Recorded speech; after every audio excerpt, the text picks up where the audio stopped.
ఈరోజు ఏదైతే సభలో జరిగిందో అది బయట ఉన్న ప్రజలందరూ చూసి కూడా బాధపడే సంఘటన.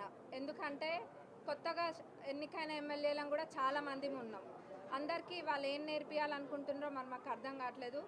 గౌరవ స్పీకర్ గారిని అంత పెద్ద మాట అన్నారంటే మరి ఆ చైర్కి ఏ గౌరవం ఉందని అందరూ కూడా ఒకసారి ప్రశ్నించాలి. ఖచ్చితంగా వారిని సస్పెండ్ చేయాలి. వాళ్ళ వైఖరి ఎట్లుందంటే మొగుడిని కొట్టి నోరప్ప చెప్పిండ్రు అంటారు కదా, 100% అట్లనే ఉంది. నిన్న గవర్నర్ ప్రసంగం జరిగింది. కనీసం వారు ఏం మాట్లాడుతుండ్రో కూడా ఎవరికి వినిపించకుండా వీళ్ళు ఎంత గోల గోల గోల. ఒక కాలేజ్ స్టూడెంట్స్ లేకపోతే ఏదైనా ఎక్కడికైనా వెళ్తే ఎట్లుంటుందో అంత రాదాంతం. అసలు నిన్న జరిగిందేం లేదు. ఉత్త ప్రసంగానికే వాళ్ళు అంతగానం మాట్లాడినరు.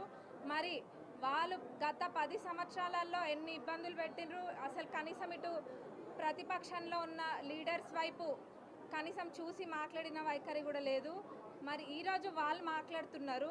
అది కూడా గౌరవ స్పీకర్ గారిని పట్టుకొని సభకి సంబంధం లేదని మాట్లాడడం మరి అది ఎక్కడ కూడా ఎప్పుడు కూడా చరిత్రలో లేదు. దీన్ని అందరూ యువత కూడా అందరూ గమనియాలి, ప్రతి ఒక్కరు. ఎందుకంటే వీళ్ళది ఒకటి బీఆర్ఎస్ స్కూల్కి పోయి నేర్చుకోవాల్సింది ఒకటి, ఎట్లా అబద్ధం చెప్పాలి. పిహెచ్డి అందులో వాళ్ళందరూ కూడా పిహెచ్డి చేసి ఉన్నారు అబద్ధం చెప్పడంలో. అబద్ధం నలుపుని చూపించి తెలుపు అని 10 సార్లు అంటే తెలుపు అయిపోతుంది అన్నట్టుగానే వాళ్ళు ప్రవర్తిస్తున్నారు. సంవత్సరంలోనే ప్రభుత్వం ఎంత చేసినా కానీ దాన్ని తప్పుదోవ పట్టిస్తున్నారు. అవి అందరూ కూడా గమనిస్తున్నారు. ఇప్పుడు ఇవన్నీ పక్కన పెడితే ముఖ్యంగా వాళ్ళు దళిత ముఖ్యమంత్రిని చేస్తా అని చెప్పి కూడా చేయలేదు.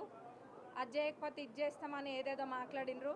మరి కనీసము దళితులు ఒక స్పీకర్గా ఉంటే కూడా జీర్ణించుకోలేకపోతుండ్రు. మరి వీళ్ళు ఎవరికేం నేర్పాలనుకుంటున్నారో అందరూ కూడా ప్రశ్నిస్తారు. ఖచ్చితంగా వీళ్ళ సస్పెండ్ చేయాలని అందరం కూడా కోరుకుంటున్నారు.